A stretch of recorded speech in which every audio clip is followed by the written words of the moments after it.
Good morning बच्चों, कैसे हैं आप लोग?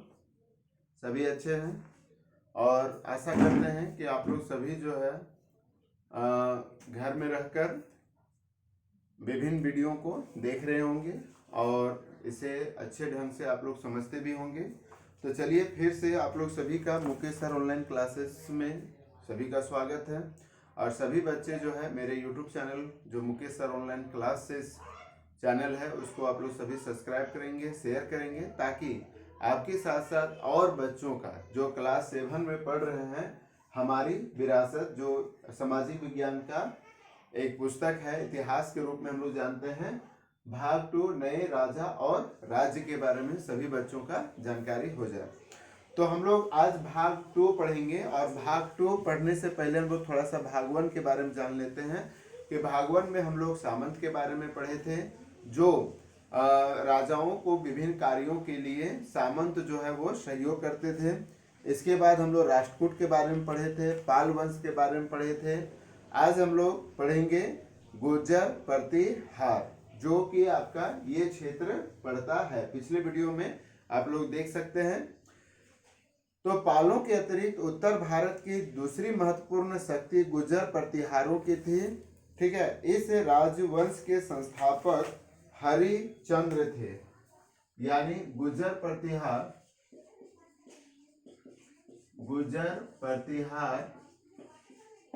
वंश के संस्थापक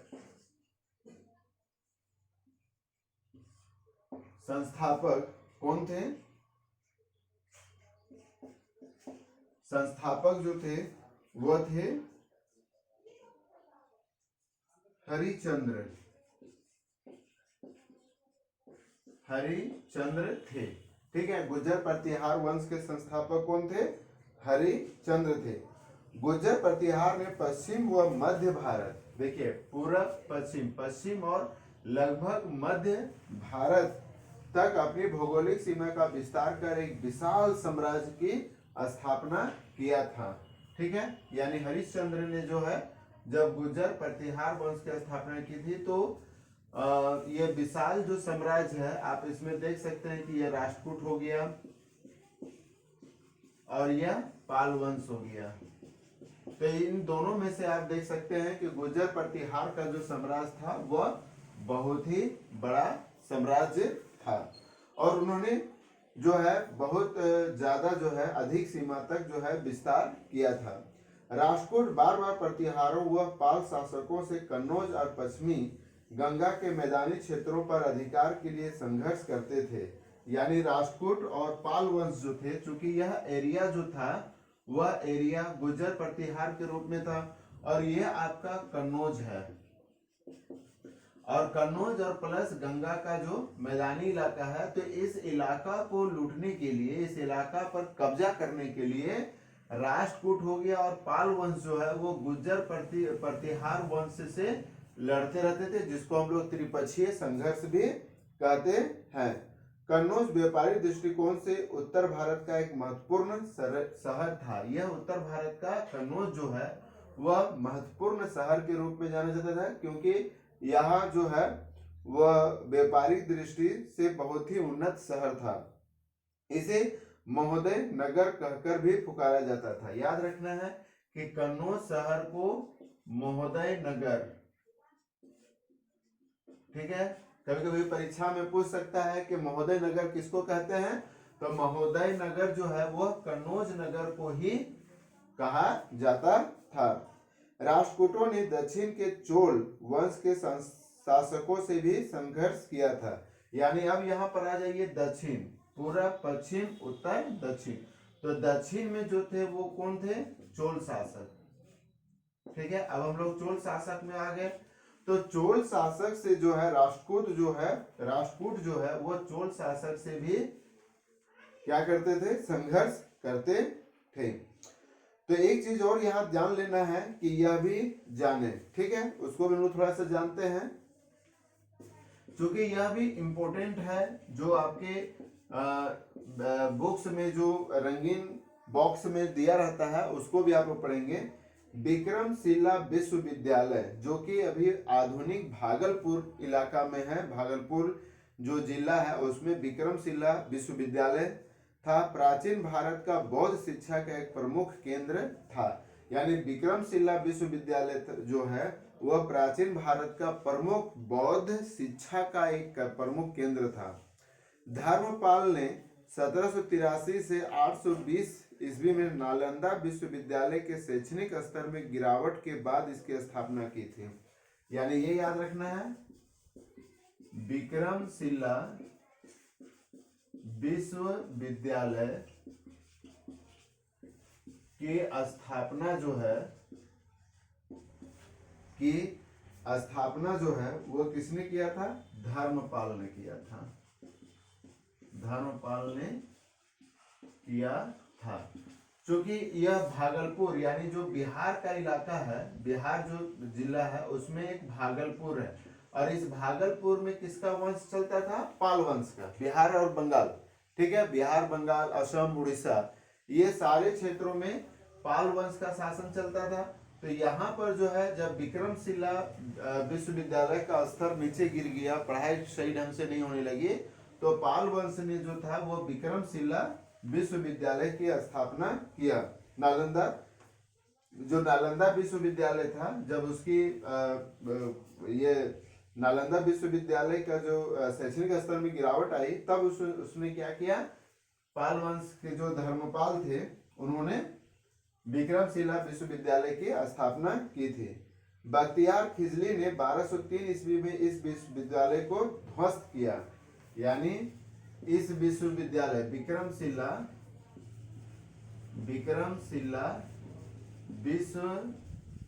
विश्वविद्यालय को नष्ट कब किया गया था? 1203 ईस्वी में। और किसने किया? तो बख्तियार खिजली ने, ठीक है, खिलजी ने, ठीक है, किसने किया था? बख्तियार खिलजी ने। वर्तमान में प्रत्येक वर्ष फरवरी महीने में विक्रमशिला महोत्सव का आयोजन किया जाता है, ठीक है। प्रति वर्ष जो है ये विक्रमशिला विश्वविद्यालय के लिए जो है विक्रमशिला विश्वविद्यालय जो है महोत्सव दिवस मनाया जाता है। तो अब हम समझ सकते हैं कि आप लोग सभी को गुर्जर प्रतिहार और पाल वंश, राष्ट्रकूट के बारे में समझ में आ गया होगा।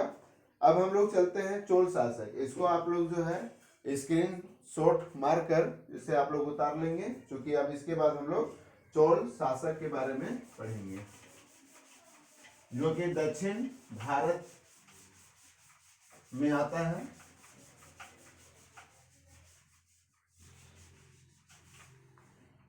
चोल शासक दक्षिण भारत का महत्वपूर्ण राजवंश।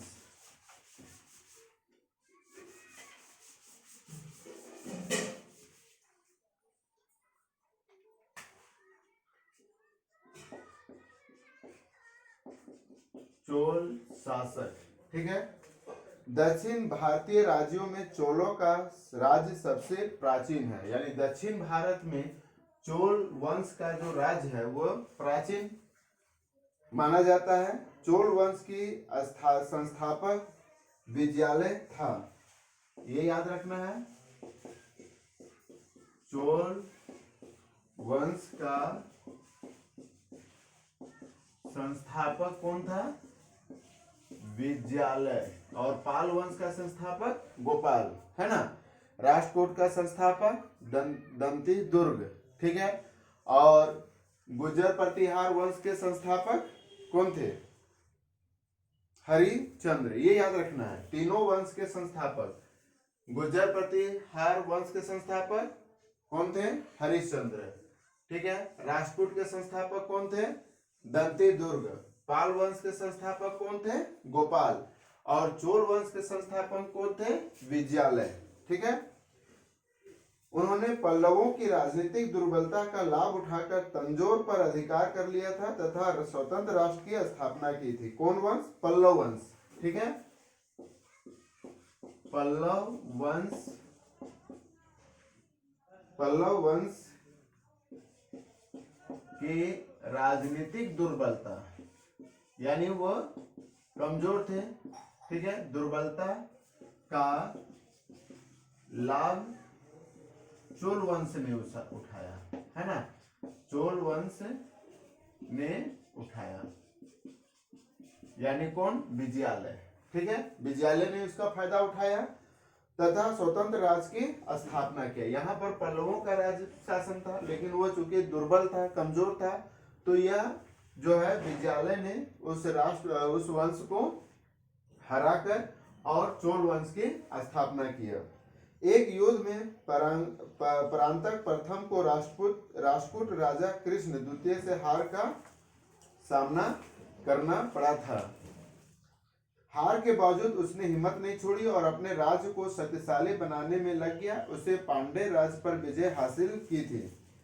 एक युद्ध में परांतक प्रथम को राष्ट्रकूट राजा कृष्ण द्वितीय ने राष्ट्रकूट का राजा जो था कृष्ण द्वितीय का भी सामना करना पड़ा था और हार के बावजूद उसने हिम्मत नहीं छोड़ी और अपने राज्य को शक्तिशाली बनाने में लग गया। उसने पांड्य राज्य पर भी विजय हासिल किया था। अब एक चीज याद रखना है कि चोल वंश के राजाओं में राज प्रथम को सबसे शक्तिशाली राजा माना जाता था, यानी चोल वंश का सबसे शक्तिशाली राजा, है ना, किसको माना जाता था, राज, ठीक है, राज प्रथम को माना जाता है, ठीक है। चोल वंश का सबसे शक्तिशाली राजा किसको माना जाता है, राज प्रथम को माना जाता है। वह एक महान विजेता एवं साम्राज्य निर्माता था। कौन, राजा प्रथम, ठीक है। उसने गंग वंशी शासकों और केरल के राजा को पराजित किया तथा पांड्यों से मदुरा छीन ली, यानी जो केरल जो राज्य था, इधर नीचे केरल, है ना, केरल के जो शासक थे कौन, गंग वंशी शासकों और केरल के राजा को पराजित किया तथा पांड्यों से मदुरा छीन ली।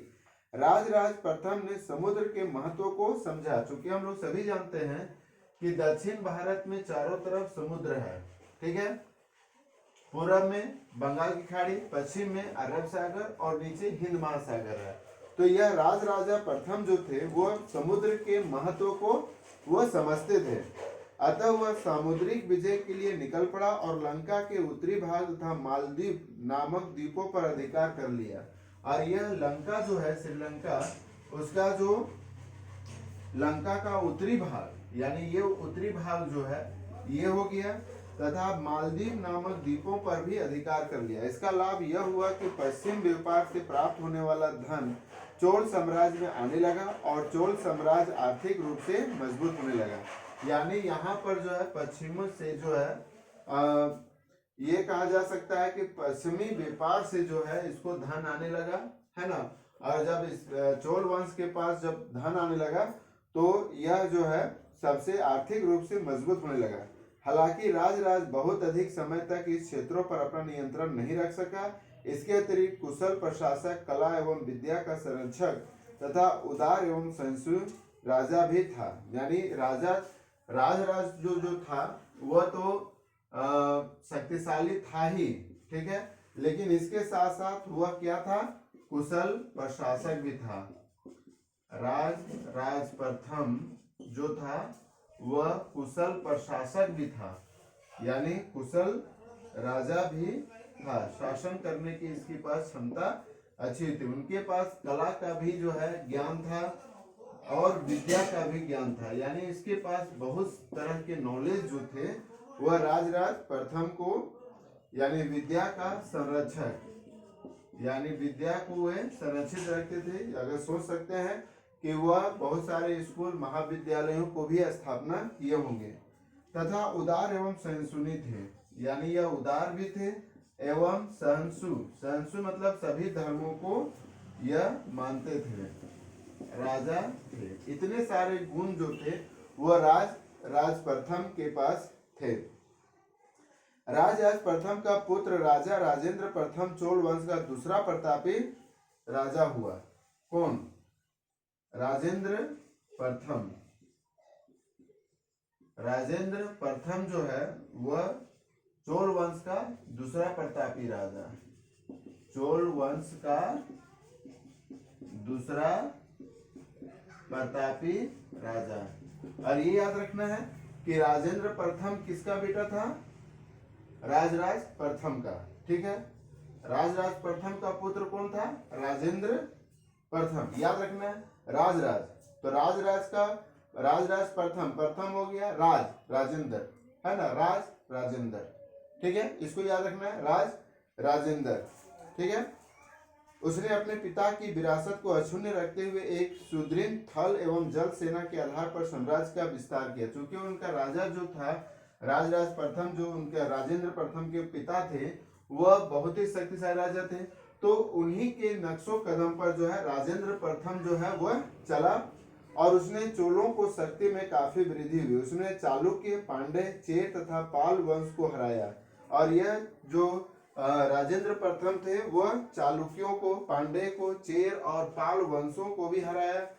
अपने शासन के 5वें वर्ष उसने संपूर्ण श्रीलंका पर भी विजय प्राप्त कर ली थी, यानी राजा राम के जैसा, है ना। तो जिस तरह से राम भगवान जो है रावण को मारकर श्रीलंका पर विजय प्राप्त किए थे, उसी तरह से राजेंद्र प्रथम ने भी जो है श्रीलंका पर जो है पूर्ण विजय प्राप्त किए थे। उसने दक्षिण पूर्व एशिया के कुछ देशों जैसे जावा, है ना, जावा एवं सुमात्रा, यानी आप नीचे जाएंगे विश्व का नक्शा देखेंगे तो श्रीलंका के और नीचे जो है जावा और सुमात्रा आपको नामक देश मिल दिखेंगे। तो राजेंद्र के पश्चात चोल साम्राज्य का धीरे धीरे पतन शुरू हो गया और इसके बाद जो है कोई ऐसा शासक नहीं हुआ जो इतने बड़े साम्राज्य को संभाल सकता था। और यह धीरे धीरे जो है साम्राज्य जो है यह पतन होने के कगार में चला गया। इसको आप लोग वीडियो को पॉज करके आप लोग इसको उतार लेंगे। ठीक है, इसके बाद हम लोग देखेंगे तत्कालिक झारखंड। ठीक है, यानी हमारा जो झारखंड राज्य है उस समय किन स्थितियों से गुजरा। ठीक है, उसके बारे में हम लोग पढ़ेंगे।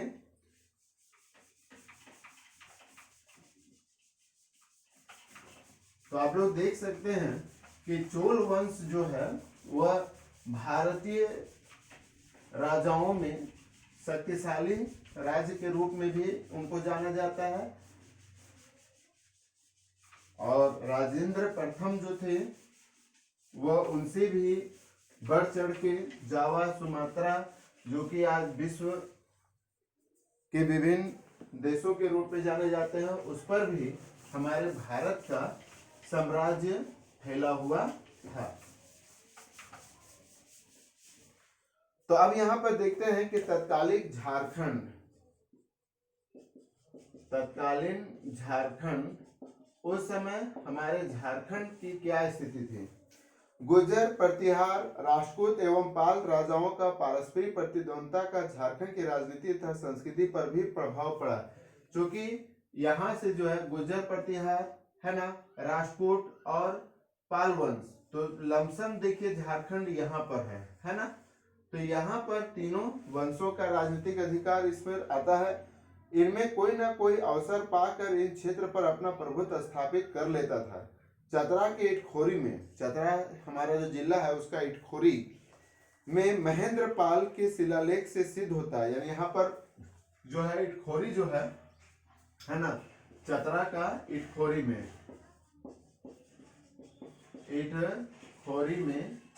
महेंद्र पाल, है ना, महेंद्र पाल के शिलालेख, शिला मतलब पत्थर, लेख मतलब पत्थरों पर लिखा हुआ, है ना, शिलालेख प्राप्त हुआ है। यानी चतरा के इटखोरी जो नामक जगह है वहां पर महेंद्र पाल वंश राजा का शिलालेख प्राप्त हुआ है। इससे यह सिद्ध होता है कि 9वीं शताब्दी के उत्तरार्ध में गुर्जर प्रतिहारों ने छोटानागपुर खास के सीमावर्ती इलाकों पर कब्जा कर लिया था। मध्यकाल से प्रारंभ तक झारखंड भारतीय इतिहास की गतिविधियों से सुरक्षित रहते हुए भी बाह्य जगत से अप्रभावित नहीं रह सका था। छोटानागपुर खास में नागवंशियों का राज स्थापित हो चुका था। और यहाँ पर याद रखिएगा नागवंश, छोटानागपुर हम लोग, है ना, उस समय झारखंड को छोटा नागपुर के रूप में कहा जाता था, छोटा नागपुर, और अभी भी कहा जाता है छोटा नागपुर। छोटा नागपुर खास में नागवंशियों का, है ना, नागवंशियों का राज्य स्थापित हो चुका था। और आप लोग कभी रांची जाइएगा, जगन्नाथ मंदिर, ठीक है, झारखंड का बहुत फेमस मंदिर है जगन्नाथ मंदिर। तो उस मंदिर का निर्माण भी जो है नागवंशियों ने ही किया था, ठीक है। कभी अगर आप लोग वहां जाएंगे, उस राजा का नाम मैं भूल रहा हूँ, लेकिन वहां पर नागवंशी लिखा हुआ है, कोई नागवंशी थे, ठीक है। तो आप जब भी रांची जाएंगे, धुरवा स्थित, धुरवा में जो है आपका जो है जगन्नाथ मंदिर है, जगन्नाथपुरी मंदिर है। तो वहां पर आप जाएंगे तो वहां देखेंगे कि नागवंशियों के द्वारा स्थापित मंदिर है। तो उस समय जो है छोटा नागपुर पर जो है नागवंशियों का राज्य स्थापित हो चुका था। हजारीबाग एवं मानभूम में मान राजाओं का शासन था। हजारीबाग और ये आपका मानभूम में मान राजाओं का शासन था। संस्थान परगना क्षेत्र में कागजोल का राज नष्ट हो चुका था, क्योंकि उस समय जो है हमारा जो झारखंड था वो भी छोटे छोटे वंशों के अधीन था, है ना। तो इस समय जो तीनों प्रतिहार, कन्नौज, प्रतिहार हो गया, पाल हो गया और राष्ट्रकूट हो गया, तो इन तीनों के बीच में अगर आप देखेंगे तो हमारा झारखंड पड़ता है। और इसी झारखंड में तीनों राजवंशों का कुछ न कुछ जो है अधिकार, यहाँ पर प्रभाव जो है वो छोड़ते गया, जिसमें बहुत सारे वंशों का उदय भी हुआ और बहुत सारे वंशों का नष्ट भी हुआ। तो चलिए फिर हम लोग मिलते हैं अगले नेक्स्ट वीडियो में, और हम लोग उस वीडियो में चोल प्रशासक, यानी जो कि चोल इतने बड़े साम्राज्य के मालिक थे, तो उनका शासन करने का तरीका क्या था, कैसे वो अपने राज्य का शासन चलाते थे, इसके बारे में हम लोग पढ़ेंगे। तब तक सभी कोई इस वीडियो को शेयर, लाइक और सब्सक्राइब जरूर करेंगे। धन्यवाद।